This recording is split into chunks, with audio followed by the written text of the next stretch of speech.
would you like to see next when you step into the octagon? Everybody. I come here for everybody. Kill everybody. I'm the champ. I'm the king. Everybody. Since we're kind of touching on UFC, I got to talk about Khamzat Chimaev. This guy, he's fighting this weekend. The unbeaten guy with the hair. Are you having a stroke? He has the name wrong. So Khamzat? That part might be taste right. Oh, did I get the last name wrong? I thought you started with a Z. Did I make a mistake? I'd make mistakes. I thought it was like Chimaev or something like that. I'm about to get it right. I mean, it's going to be some other gobbledygook word. It's not like it is. It's not like I made beeps or something. It's Khamzat Chimaev. Y'all freaked out. Oh, thank you. Obviously. Anyway, Khamzat I know who that is. Fighting this weekend. Everybody's pretty hyped about it. He's fighting Gilbert Burns, and so I've been watching his like embedded thing. And how hard he's training for this fight. And I've never seen anything quite like this. He goes to sleep after training 4 times that day. And then he wakes up at midnight to train a 5th time that day. And he starts doing like affirmations while he does speed rope in the dark while his coach times him. And I wrote down what he said. How do you to time himself. someone in the dark? What? He's sitting in the dark because the speed rope's going click, click, click, click, click, click, click. He's hitting a speed rope at midnight in the dark with his coach, talking to himself. And this is what he said.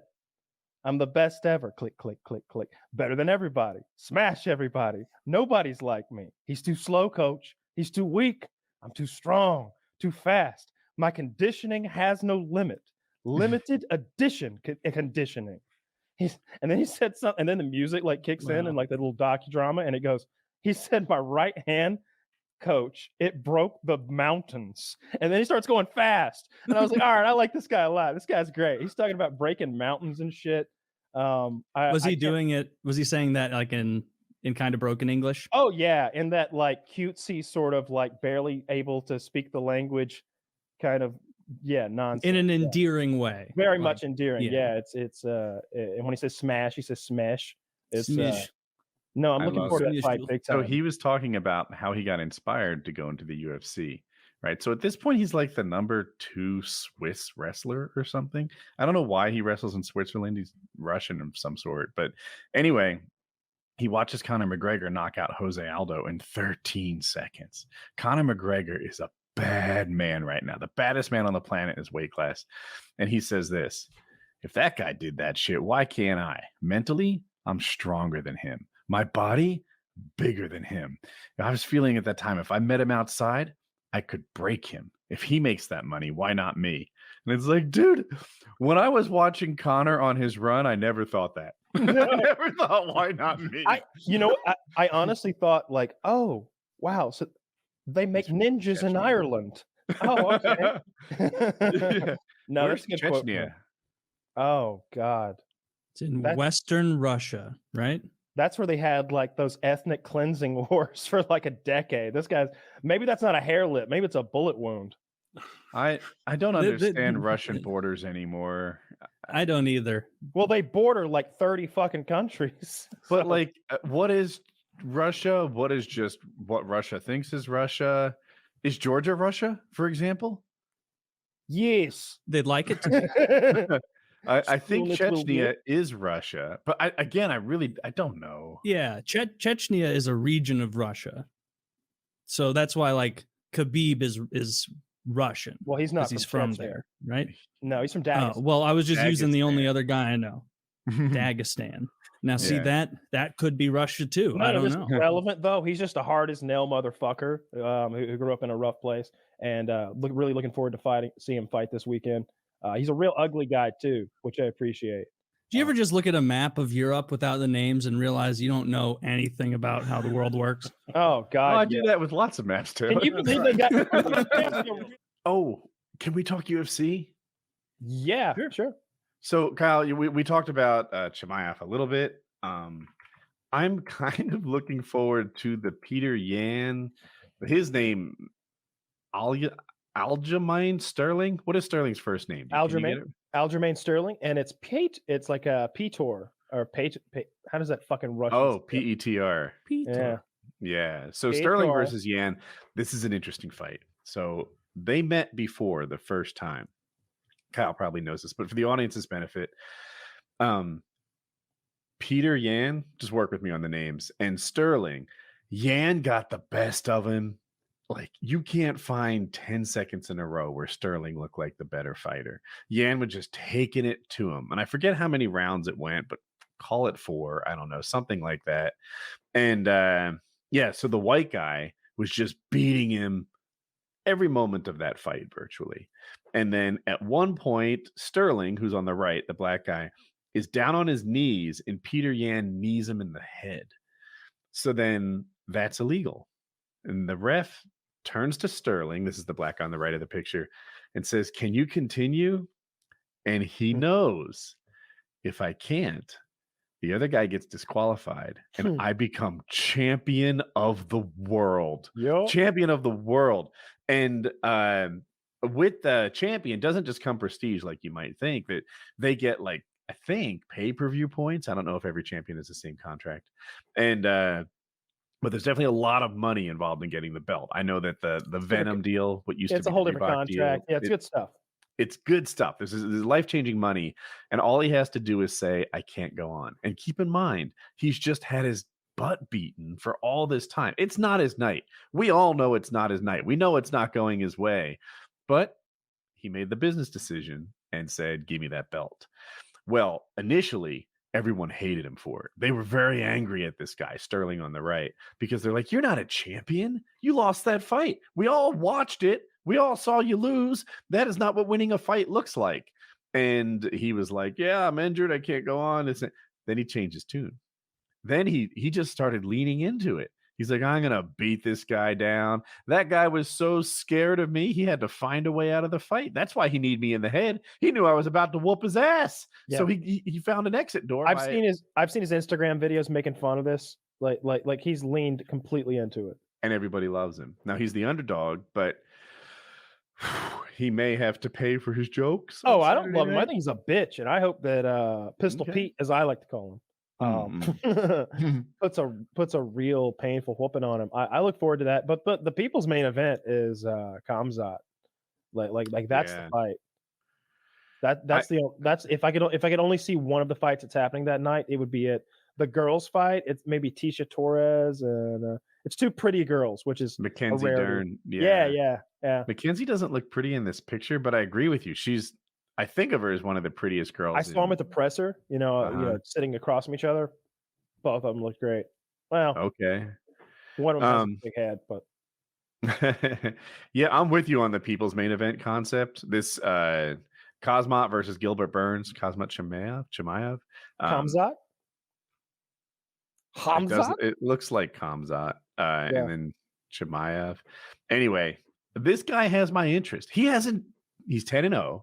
So it's confusing when I say he hasn't beaten anybody, but he hasn't faced top competition. But people who seem to be able to break down fighters say he's the guy. They're talking about title shots for him, even though he hasn't beaten a ranked opponent.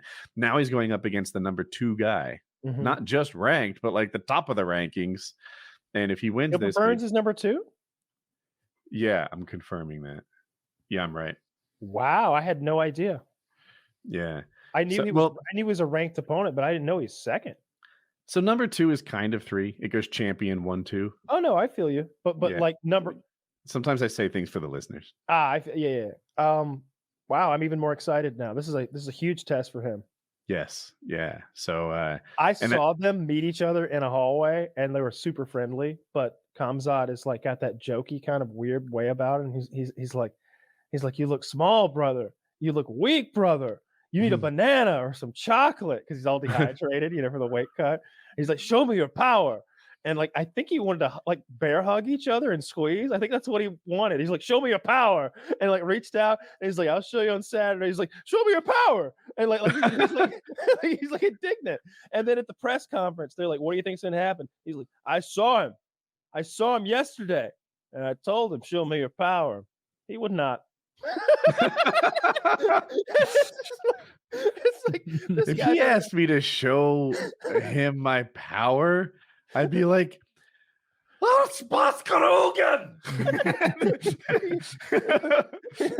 I'm all out of power. I don't know. I can't remember. I can't remember the name of the female fighter, but she was talking about how he is like in the gym. She's like, he just comes up to me and says, "What's up?" And then like shin on shin kicks me, and I'm hopping around, and he just walks the right way laughing. He's like, he's always trying to wrestle. And I'm just like, we're in the sauna. Maybe later.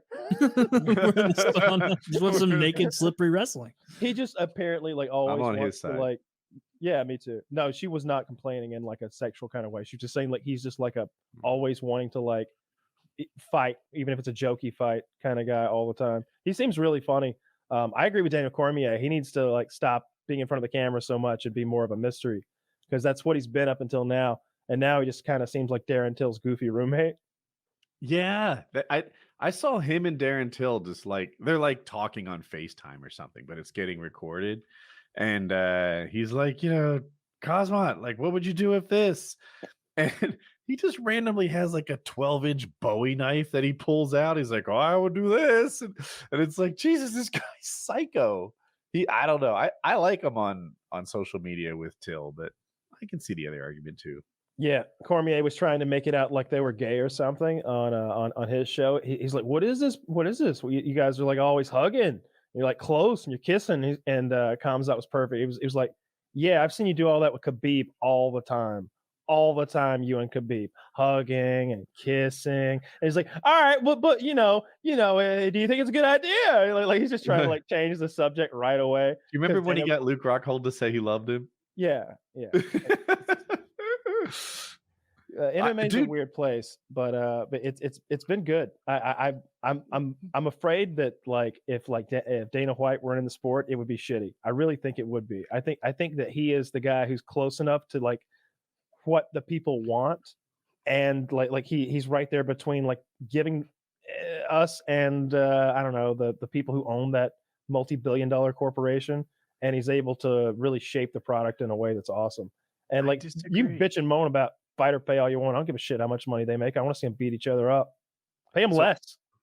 I think that Dana White is not the only person or even the best person at giving the fans what they want. Oh no. I agree they give the fans what they want by and large. They try to make it happen. But everyone knows what the fans want. I can go to Reddit. I feel like I know what the fans want. I feel like I could match these people up. And what Dana did is he made the sport profitable and he grew it at a time that was hard to do. Now that, but I think he did that by making a good product. I agree, and he also did that by keeping them in the black, which with people not accountants, that means they made money.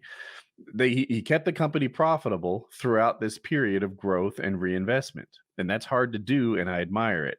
But now they are in a bigger sort of already succeeded zone, in my opinion. Mm-hmm. I think there's a lot of people who could make good matchups, but probably wouldn't tighten the screws so much on every athlete. I think. I'm happy with that. I think that if you pay them too much, they won't fight as much. They like, there's a reason we see Conor McGregor every 2 or 3 years. Because they pay him $10 million every time he shows up. You pay him less, is what I say. They should. I think you're right. I've said that before. I'm sorry to cut you off. I said that before, and I forgot that point. If you make it, they will fight less, and they will become prima donnas. You know who the best factory workers in the world are? The Chinese. They're also the lowest paid, okay? They live in that dark little dungeon eating their cup of noodle, right? Triple bunk beds. I saw them the other day. It was great.